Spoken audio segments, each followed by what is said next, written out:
This is where people's theory caps started really being put on at this point. And it's not about boners. There's no, as far as I'm aware, there might be a boner. I mean, I'm not saying the series was about boners, but I'm saying that episode about love, when you're listen, I know that this is hard, no pun intended, but when you're in love, you get a boner. It's another connection, Jamie. You're subconsciously, you're thinking about boners now. They gotcha. Oh, I guess it's my turn to choose a card. Let's see. What is the biggest thing in the world? No, we're not changing the stream name to Boner Stream. Wow, look! I'm a computer. I'm a computery guy.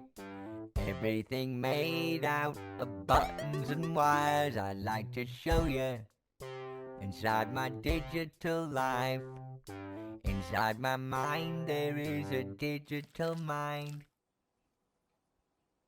Oh, That's the size of your brain, Tom. Wait a second. What's your favourite colour? Stop Do you talking. like cows or goat's milk? Be Do you quiet. have brown hair? What is your blood type? Are you allergic? Shut up! Don't touch me! What?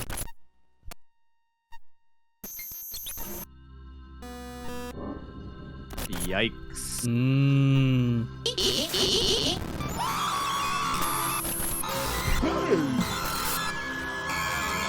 Welcome to my digital home. Everything made out of numbers and code. Wow, we're all computery. In the digital world, there's over 3 things to do. Wow, look, a pie chart. Digital style. Do a digital dancing. Hey, this is fun. Dancing. Hey, this is fun.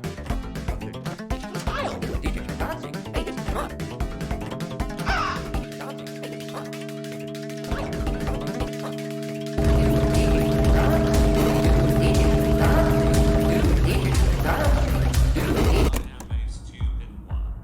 I am going to paint a picture of a clown. My dad has a computer. You are not invited to the party. Wait, what?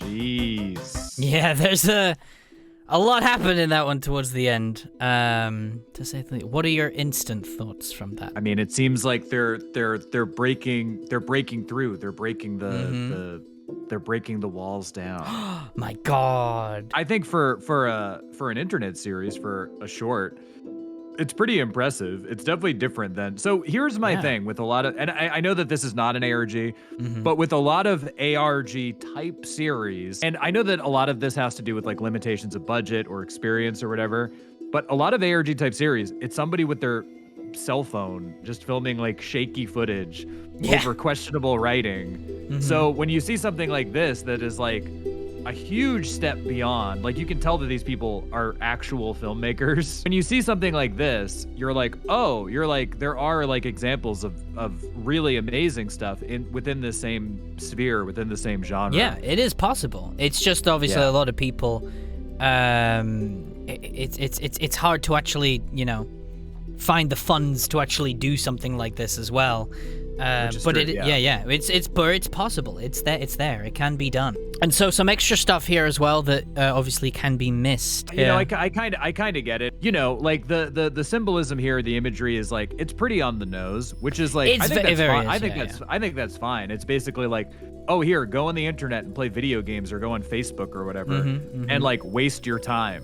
Yeah. And it's but trying to teach it again though. It's the same kind of theme of everything needs to be taught in a simplified way. Like the computer basically says there's only 3 things you can do online. That's not how it works. It's a lot more complicated than that. But also in this particular scene where he's playing it, you'll notice that Roy is in the background watching him.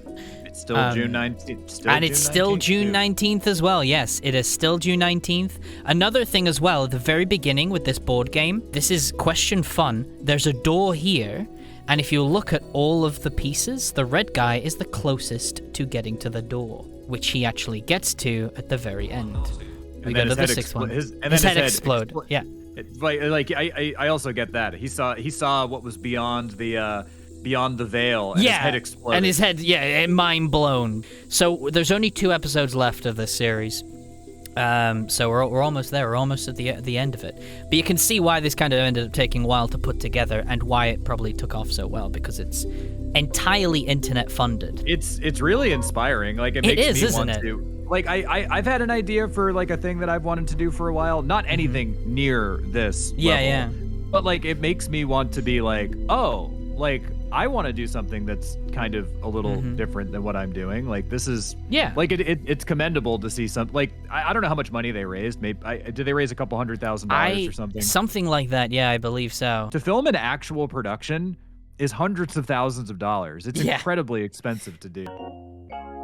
Alligator just says, "What do you mean? There's more than 3 things to do on the internet?" Something's different. Something's missing.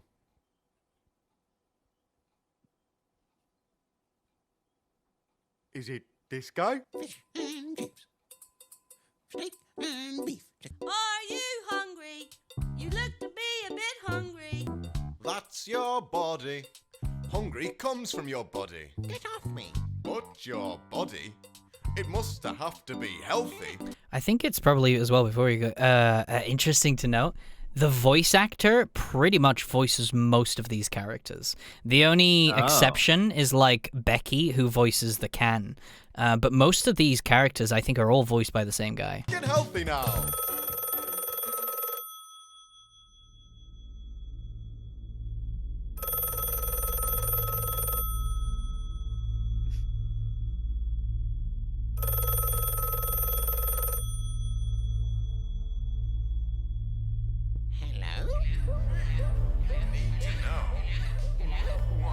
Damn. Guessing your body is like a special house.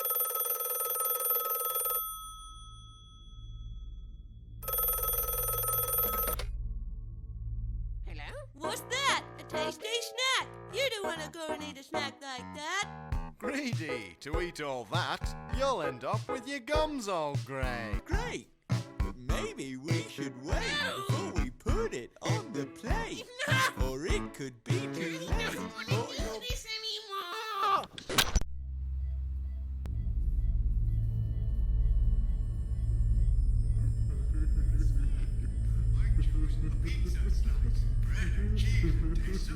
In haste, you shouldn't eat food from a stranger's plate. A stranger's plate. A stranger's plate. A stranger's plate. A stranger's plate. A stranger's plate. A stranger's plate. A stranger's plate.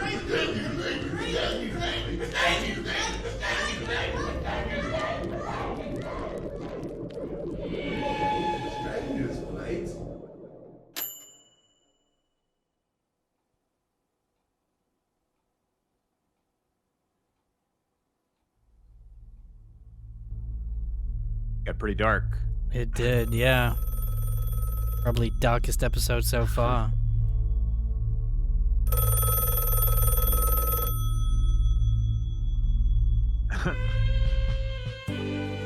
There you go. Damn. It is interesting to like think about that. That like I think about this often, because I think I am pretty like conscious about what I eat and like where I eat and the products that I buy and stuff. Yeah. But like like we're taught that like, oh, eat this canned junk and frozen junk and like GMO junk, especially in America. Yeah. Especially in America, it's like, eat this GMO chemical junk. It's great for you. Yeah, pretty much. Yeah. But like, in reality, it's like, you know, what was it? Was it Hippocrates or whatever that said like, you know, let thy food be thy medicine or whatever? And like, that's true. And it's like, how far from that have we deviated to like, oh, just eat at McDonald's. It's good for you. Get it. Yeah, exactly. I mean, there was even stuff about how sugar companies like used to try to hide data that sugar was bad for you, so they could put sugar in a ton of food and tell people that like, no, it's fine. Look, you can have sugar all you want. I remember reading this article recently, or not that long ago, that Subway bread actually has so much sugar in it that the bread would be classified as cake. Really? That's crazy. So a couple of things I guess I can bring up. Obviously, at the end of credits, the same thing again, and Roy is there, so you can see Roy at the end. There's a phone number here. So this is the only ARG element that Don't Hug Me, I'm Scared had, but this phone number you could call up and the actor, the voice actor of Yellow Guy and a bunch of the other characters would answer it, and he would pretend to be some of the characters, which is very good. He like, sometimes you would call up and you would get the duck, sometimes you get the steak guy, sometimes you get obviously the yellow guy. There's a funny story that he talked about how he was getting so many calls it became to a point where he had to just turn it off. Yeah, because it was just constant for ever since it was released, and so he couldn't keep up with like all the calls coming in and people asking him questions, and he wasn't doing anything. He was just kind of, you know, saying things in the character and creeping people out when they called it because they thought it'd be fun. So I believe if I play this in slow motion, Roy has his own little phone number there that just says Roy there. But then you can also see the red guy in the microwave. I guess it's a reference to like the previous thing, since if you put your head in a microwave, I think it's believed that your head explodes, right? Or something like that. And so this is the part here. Roy, when the camera is knocked, is just up there watching down like he was watching in the 4th episode. A lot of the theories kind of stem from that Roy is potentially like a producer watching over the set. This one I quite like, which is a little, you see the shot of like the red guy, yellow guy, and duck guy in there, but then when it switches back, he's got X's on his eyes. They do a lot of foreshadowing in these things. But yeah, right, that's... like the red guy's on the outside. Yeah, the red guy's on the outside, duck guy's dead. It shows the red guy's legs when the camera falls. Oh yeah, there's that as well. There you go, you can see the full red guy there. He's just stood behind it. All right, let's go into the final episode. Before we continue, obviously, though, how are you finding it so far, Mr. Tom? It's good. I think that, you know, I wasn't sure if this was an ARG, so I think with ARGs, I know that you're a bigger fan of them than I am. I'm more of a fan of just straightforward, a story, a narrative. I don't have to go like chasing a million leads if I'm just, you know, watching a story. So I think I like it that it's just a straightforward narrative with like kind of a weird, spooky mystery. I think I've been a little jaded because with so many of the ARG stuff that I've watched, it's just, there's so many, I guess, like mediocre ones with just like scramblies and code, and I'm very glad that this is not that.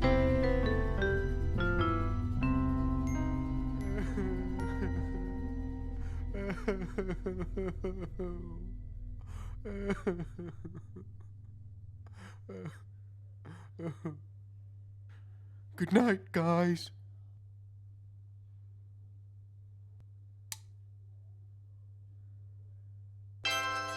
Oh, somebody's sleepy. Huh? But that's silly. No, I don't want to know. I don't want to know how to have dreams. No, no. Dreams are movies that live in your head. Stop. Every night when you sleep in your bed. You can have a dream about riding a horse. No. Or you can have a dream about drowning in oil. Dream.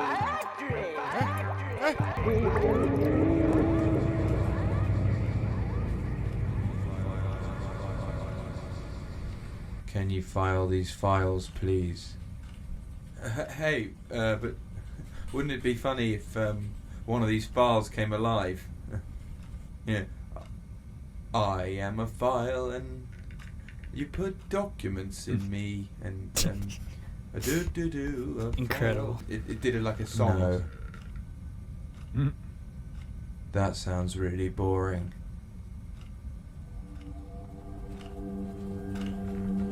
Damn, shot down. Is he drinking? He's drinking. He's got some beer. But I was like, yeah, that's not even the same bucket. Bucket friend. I am the cool guy, I guess. The guy else is on plastic bag. Huh?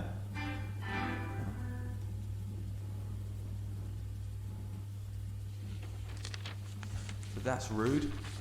No clothes.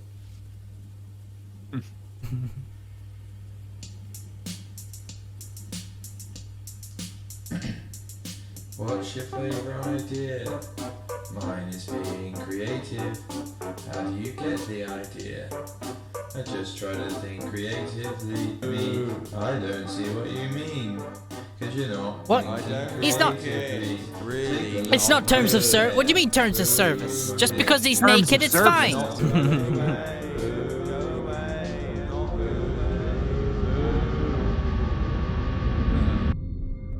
Kids are watching.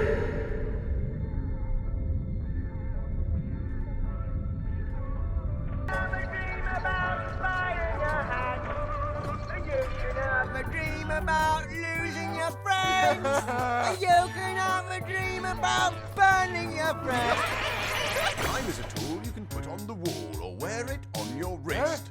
The past is far behind us. The future doesn't exist. I'd like to show you. If I were here, what's it all about? You've no idea, and everywhere you look, all you see is hatred.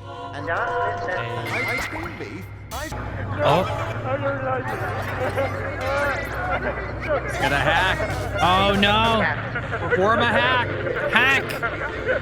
Hack faster. There's another boner. My God. Oh. No.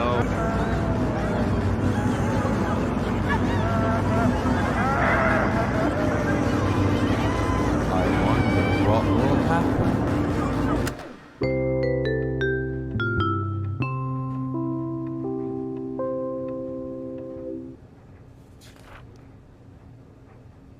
What's your favorite idea? There you go. Boom. Interesting. Interesting. And as you look in the corner, Roy is still there in the background. You've seen it. You've seen the end of all of Don't Hug Me, I'm Scared, Tom. I mean, I think it was an interesting web series. I mean, it took them, what, 5 years to make this? Essentially, they created the first one in 2011. Then I think they released the second one in 2014. And then it took them 2 years or so to make the final few. Yeah, it was really good. And I think, you know, my first time watching this, it was really good. And I'm interested to see, I mean, a show is obviously a much longer format. Yeah, they got a funding for it, yeah. So I'm very curious to see. It works really well as a web series, and the individuals involved are obviously pretty creative. Yeah. So I'm very curious to see how they turn this into a full television series. Yeah. How would you interpret that ending then, out of curiosity, from everything you've personally seen? Because I am kind of curious just on your first thoughts of it. First thoughts, and I haven't seen your video on this or any other coverage other than, you know, knowing about the series. Yeah. It seems like, you know, maybe they escaped and, you know, they were the different colors, which I think if to go all the way back to them being creative, they were they were the different colors that I think that they said that green was their color they wanted to be. So it seemed like they were green. They all became the colors that they asked for at the end. I mean, I think just on the surface level, it's they unplugged and escaped because you know it's June 20th. So that's my interpretation, is that, you know, this was their finale. Yeah. They could have kept going with this longer, but they unplugged and now this is their new reality, I guess. Yeah. I think that's probably closest to what it is. There's multiple different interpretations, and I always say to people, never really stick to one that other people say. I'd always say just draw your own conclusion. You can listen to other people's thoughts, but don't start telling other people that it's wrong in any way, because it's like that's what I want to try and brush off, because there's a lot of people that only stick to the media theory and things, but I think there's a bunch of other stuff that you could have here. Unless the creator comes out and says, "This is what I meant." Yeah. But I think some people have been a bit frustrated by Becky and Joe's answer to that as well, by basically saying that all theories are correct. It's but if they specify one theory being correct, doesn't that go against the entire series? The entire series is about being creative, by not being taught thinking a certain way. If you think that there is one theory that is absolutely correct by this. And part of me believes that there's a lot of stuff in here that doesn't add up and doesn't quite tie to one theory. And I think that's absolutely intentional because they don't want you to stick to one theory. If Becky and Joe just come out and suddenly say, no, this is the correct way to interpret it, then it's like they're doing exactly what they're critiquing. I think that that's a smart way to do it. And like, if the series is truly about being creative and art, there's no right or wrong answer. It's like, whatever this means to you is That's the correct. answer. And like, and that's art. And for somebody, this is my problem sometimes with, like, I have friends that have like a film school education and stuff. And those people that say, no, this is the way that you should do this. Yeah. Do it however you want. It's your thing. Of course, there's very bad takes on stuff, but if you're just saying, oh, I think Batman's about this, it's like, who cares? It's like, it's art or whatever. If you think that this is about a certain thing, then that's your interpretation. When I was making my interpretation on this, so I personally believe this is actually all narrative-wise, this is technically happening in the red guy's head, where he's drowning in oil, and then it just cuts to red guy sleeping. He's clearly dreaming of this happening in my mind. And he's waking up in the real world. And the real world is, I guess looking back at it now, the real world is probably, this is what everyone's become by listening to traditional teachings and things. They all become the same thing, believing a certain way, thinking a certain way. And so that's why they're all the same in a sense. Which has never been more true with Twitter and stuff when it comes to movie reviewers. Yeah. Everyone collectively agrees that there's one good movie. This movie is good. Crazy, this movie is bad. You cannot have another opinion. So a lot of people agreed that the red guy was trying to help his friend here and then was making the machine worse. I have the current theory, and I kind of still believe it, is that he isn't helping his friend, he's controlling it. This machine here was showing us that red guy was in control of this whole thing all along, that it was red guy's world. He woke up from a dream, that he was dreaming of his friend drowning in oil. The whole episode is about dreams, so it makes sense that he would wake up from this dream. This whole world of Don't Hug Me, I'm Scared is something he's created in his head, like an imaginary world you would when you were a kid. He was just, and the reason I also believe this is because one of these teachers that appear is his file from the original part where it goes, I am a file and you put documents in me. Part of me believes that this could be somewhat of a metaphor of growing up as well, in a sense. Yeah, I can. Because there's the hint to June 19th being Father's Day. Father figure is pretty much everything about growing up. It's being a parent, and you're actually now responsible in that regard. The whole thing is about a children's show. It's like an imaginary world. Not to mention when he's in the real world and he's dancing, he has puppets on his hands. His friends are actually puppets in this world. They're not real. That's how I read this as well. And I'm glad you mentioned that. Yeah. I read this as like, it's like the same, like exactly what you're saying is that these are his childhood imaginary friends. To me, I think that it symbolizes like them being like, snuffed out is the real world saying, these are your childhood friends, your ambitions, your, like, it says D, I think that's a dream or something. Yeah. And I think I feel like it's as simple as that, is like, this is the real world saying, stop dreaming, stop trying to be creative. Yeah. Like, just do your job and be boring. I think you're right. And I think the final ending is literally him breaking away from that and doing his own thing. Like, because the day changes, he becomes his favorite color, his friends, his imaginary friends become his favorite color, so he decides to go against it all and pulls the plug on it all. And to add to the theory as well is that The Amazing World of Gumball, someone actually mentioned it in chat, but The Amazing World of Gumball had an episode that was written by Becky and Joe. So what I've noticed is this is about childhood and growing up, and it's not really the full thing. Oh yeah, there you go.